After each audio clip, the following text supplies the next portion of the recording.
जय हिंद दोस्तों, आपका स्वागत है हमारे YouTube channel learning point with Abhishek में।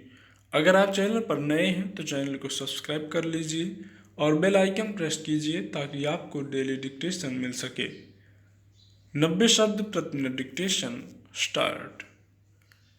कालखंड के इस दौर में हम सिर्फ विज्ञान और प्रौद्योगिकी में ही पीछे नहीं हैं, बल्कि कला, वाणिज्य, संगीत, साहित्य और मानव के समग्र विकास से जुड़े खेल जैसे अनेक क्षेत्रों में कई देशों से काफ़ी पीछे हैं।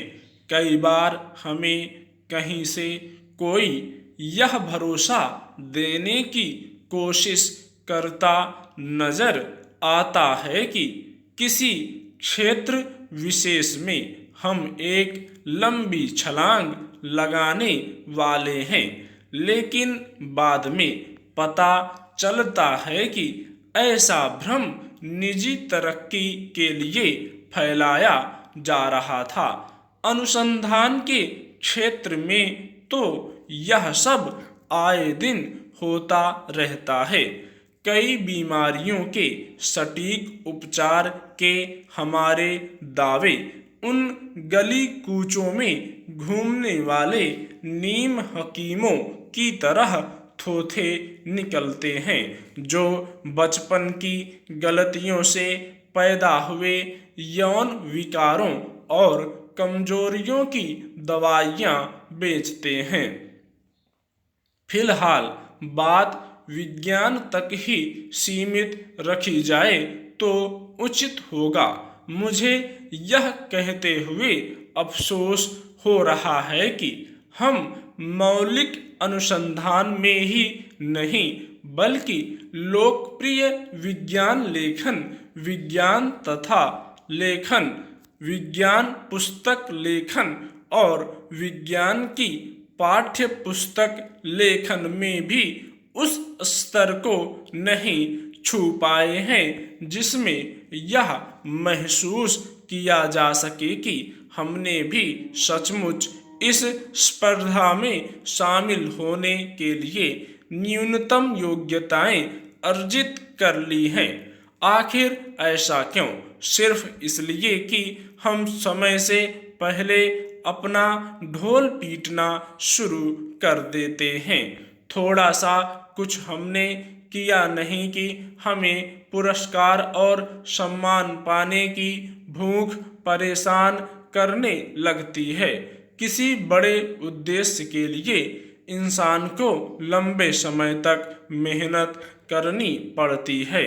यह बात हमें अपने जेहन में बैठानी होगी, तभी हम विज्ञान और तकनीक के क्षेत्र में कोई उल्लेखनीय उपलब्धि हासिल कर पाएंगे।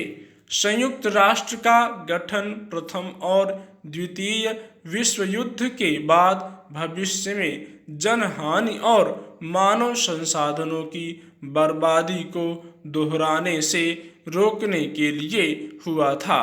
कोरोना महामारी के चीन से दुनिया भर में फैलने के बावजूद संयुक्त राष्ट्र की संस्था विश्व स्वास्थ्य संगठन द्वारा चीन का बचाव, अफगानिस्तान के सैन्य संघर्ष में संयुक्त राष्ट्र की चुप्पी, आर्मीनिया अजरबैजान युद्ध में नागरिकों और सैनिकों के मारे जाने पर संयुक्त राष्ट्र की शांति की बेअसर अपीलें, इन सब के साथ हाल के दिनों में विश्व पटल पर और भी घटनाएं हुई हैं जिनसे संयुक्त राष्ट्र की प्रासंगिकता पर दुनिया के हर देश की ओर से सवाल उठाए जा रहे हैं।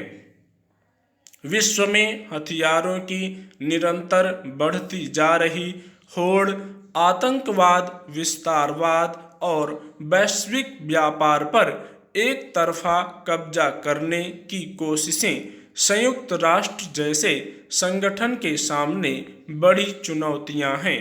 सन 1945 में स्थापना के समय इसमें 51 देश थे, जिनकी आज 2021 में संख्या बढ़कर 192 हो गई है। तब से लेकर अब तक वैश्विक संतुलन में भी बड़ा बदलाव आया है। इनके चलते हुए भी संयुक्त राष्ट्र के कार्यकलापों में सुधार की मांगों को अनदेखा और अनसुना किया जा रहा है। स्टॉप।